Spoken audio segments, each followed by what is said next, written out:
Hello, welcome back to Improvisation LIVENODING. In this episode, we're going to be doing some improvisations using some curve nodes that's available with geometry nodes. So we started with a default cube, but we're going to quickly go to geometry nodes, and then we're going to delete the group input as usual.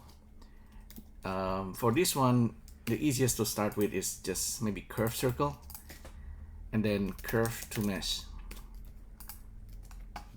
So let's save this as improv curve. I call it like a curve nodes comprehensions, and there's a lot of tools, a lot of nodes here that we can play around with. There's probably sometimes there's too many. You can actually maybe use resample curve over here. This is probably a good start. What I want to really show you today is actually subdivided curve. This one is actually quite special. This one has this kind of dots that's different. Actually similar to this guy over here. This means you can have like a random number, integer, for example. Let's subdivide this guy like different with different value. Now let's try to plug this in, and if we go to wireframe, you can see there's something going on there. Definitely subdivisions with random value. It's almost like a pattern. So now we have like some kind of donuts, but there's some subdivisions difference.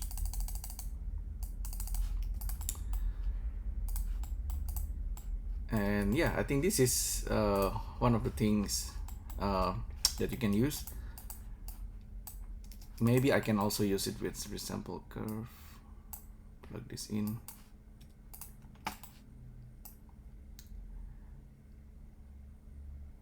Okay, in this case, the vectorization's happening, but seems to be happening in different way. The count, maybe it's not the count that it wants, but a boolean. No, actually, this one wants a integer.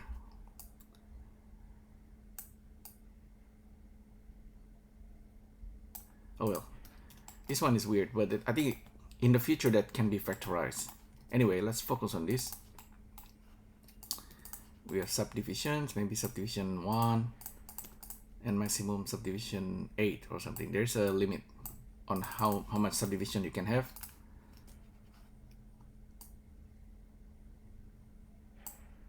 Along the line. And then maybe you are thinking, okay, this is nice looking donuts. So what's next? You can apparently also doing like a cut to the curve using curve to mesh and mesh to curve. Actually, mesh to curve might be the ones.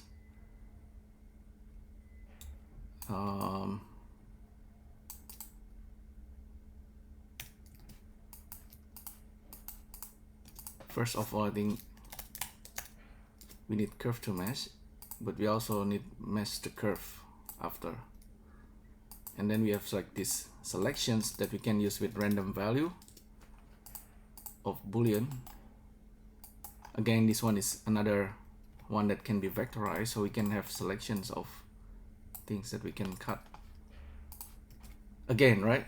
Something surprising happening. So yeah, something that's quite abstract that you can create very quickly thanks to these combinations. So this one with the profile curve, of course, is doing like a sweep. However, this curve to mesh is actually doing, it's adding like edge selections that you can then play around with. Pretty interesting, I think. I saw actually a similar tutorial, YouTube tutorial that's using these combinations, and I thought, okay, maybe I can give it a try. Similar. Okay. Also, I want to show you. You can have this kind of design, right? Like a diamond shape of circle going around, sweep into this donut. You can also use point, however, point here. And with this guy, we still have circle. We can control the radius using scale.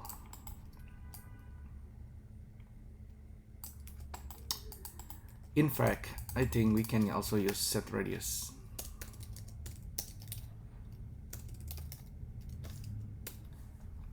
Set curve radius, set, yeah, this one. So curve and profile, we can set the curve here. Oh yeah, we cannot control the radius. Over here we can control the radius up here, however. And we can use random value for the radius. Again we have this diamond shape that's useful for factorizations. So now we can have this result. Wow, interesting. Super interesting. So yeah, this is a similar setup. Random cuts, random seed for radius, random boolean for selections, which actually kind of deleting edges. Okay, now we can really play around with this.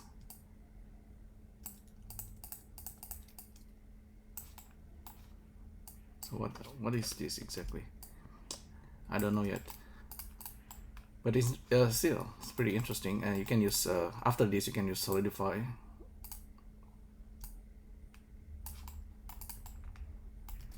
Okay, but before that, just keep it simple. What else? With curve, you actually have curve parameter. Curve parameter, something that goes along the curve that you can modify. So you can use this with remember the curve float. So this is for your curve comprehensions.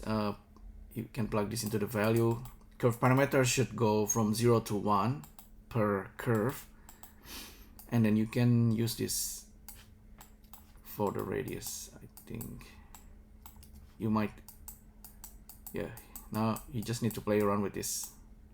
So you can make like a bead kind of shape. But this one is probably not as interesting than this is. This one is more interesting. So for each curve you might actually want to do resampling. So because we are deleting curve, so we started with a curve and then we resample it, we subdivide it, and then we delete some of the curve. Probably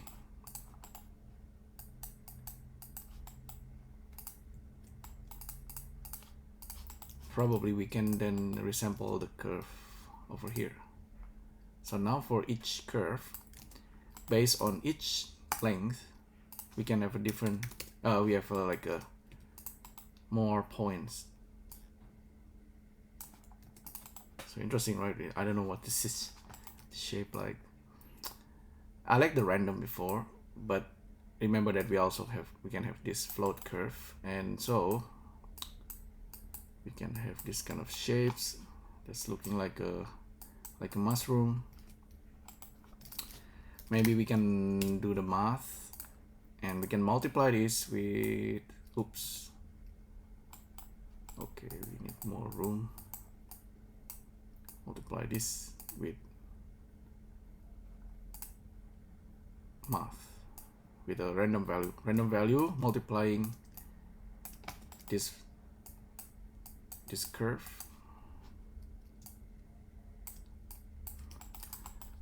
So where were we? We can increase the number of cut subdivisions.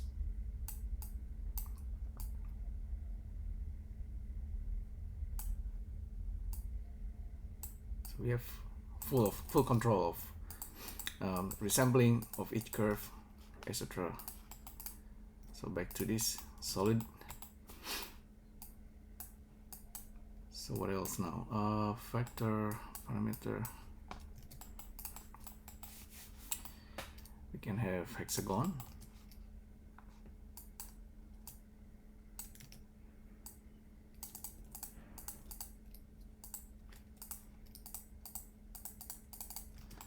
With curve, there's actually something missing. Curve, not trim curve. I think maybe trim curve, and we have curve fillet, curve fill. Is spline cyclic. Okay, set spline cyclic.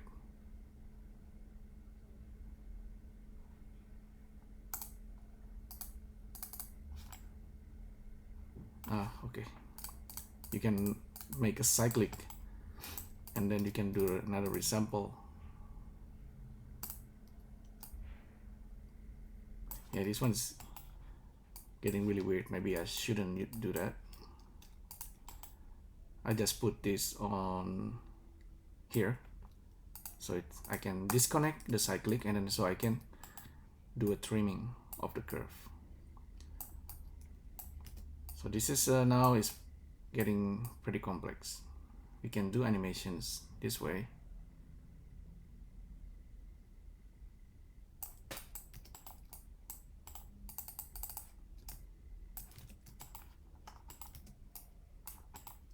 We can do another multiply, providing a float number value.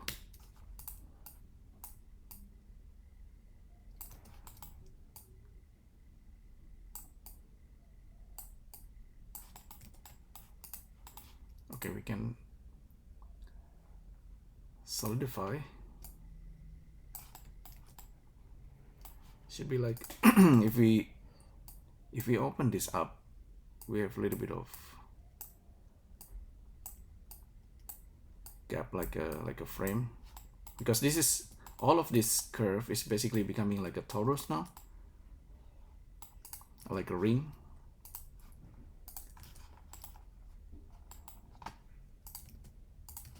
So now we have something that's pretty abstract looking, with control over the circular result. Okay, if we didn't use curve, we actually can use just spiral, for example. Curve spiral. We have all kind of curve. Curve spiral is probably the one that's can be like really complex. You can play around with the height, but you can zero the height, and then you can have control over the resampling, resolutions, the number of rotations.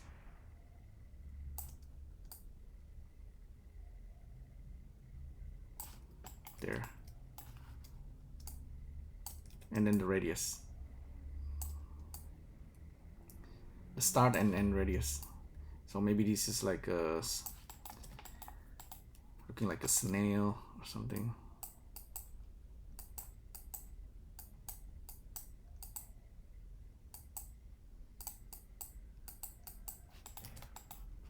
Could be like a horn. This float and curve parameter, if I'm not wrong, if we just disconnect this, we have this set curve radius connected after we cut and trim the curve, right? But maybe we can use this before. So we can plug this set curve just after the spiral.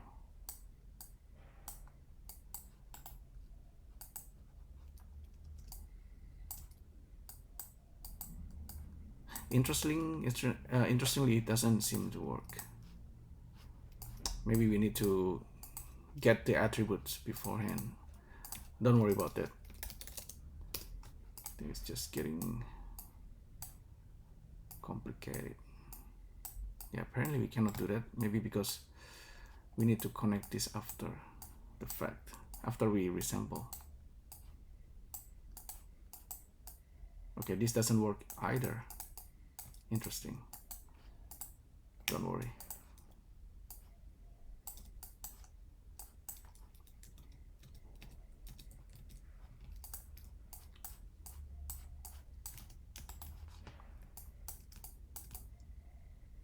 So for now, I think what else can we do? We can play around with this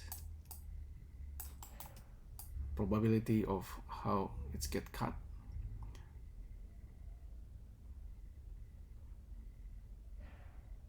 Okay, I quite like this design. Could be like some kind of ancient symbol that you find in a temple.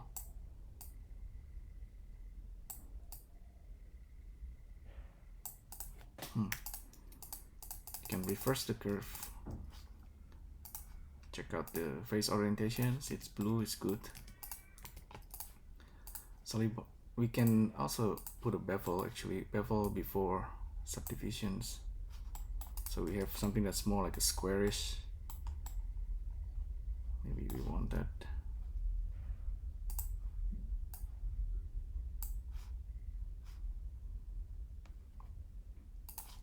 I like it rounded. Okay, I think what's missing here is probably the color for each of these design. We have random, and don't forget, we can always turn this into multiple things. If we bring in the geometry group input, we can pipe out some of the value, start end, start radius, number of rotations, random seed,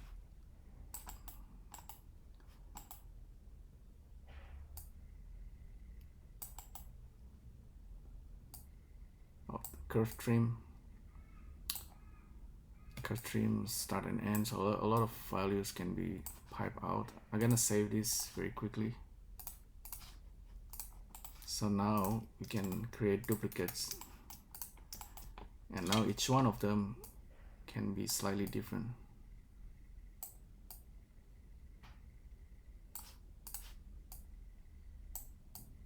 It's a little bit like Blender logo, this one.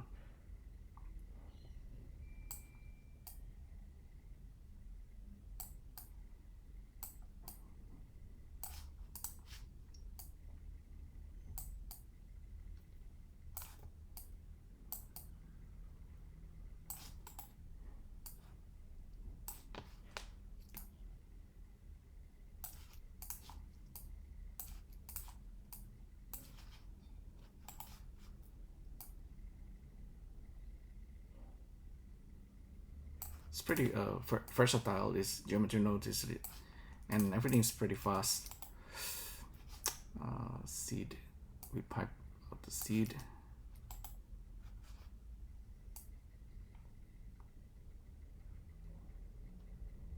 We're gonna leave it like this.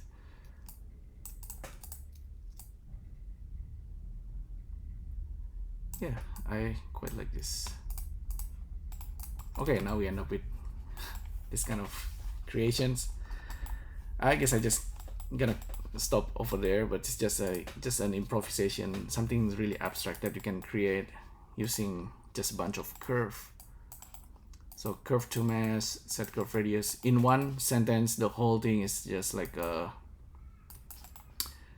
spiral that you resample, and then you subdivide randomly, and then you cut, you set it into cyclic, and then you cut and trim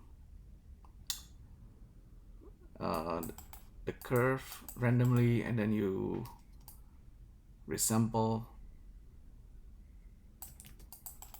and then you set random curve radius per curve, and then you turn it back into something that you can render, this guy over here.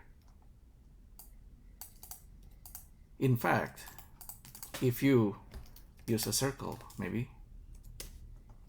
or a star is also a curve, you're gonna get something completely different.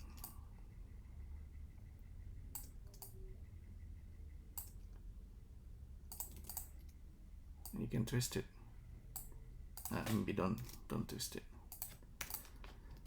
Yeah, so this is the some of the nodes that you can use. It's really powerful curve nodes that you can really combine into something completely unusual and different.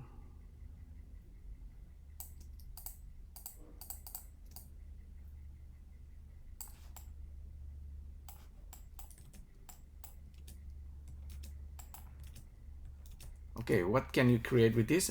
Give this a try. Give this a try yourself, and let's see what you can come up with. Start from nothing. Actually, don't just follow my tutorial. Start from nothing, but just remember, maybe try to memorize some of the nodes. Take a look at the curve nodes and then see which one you can use today. And then there are some nodes that I never actually use, but there are also like nodes like set spline resolutions or type. That's also handy. Well, but anyway, give it a try yourself. Thanks again for tuning in, and I'll see you next time. Thank you. Bye.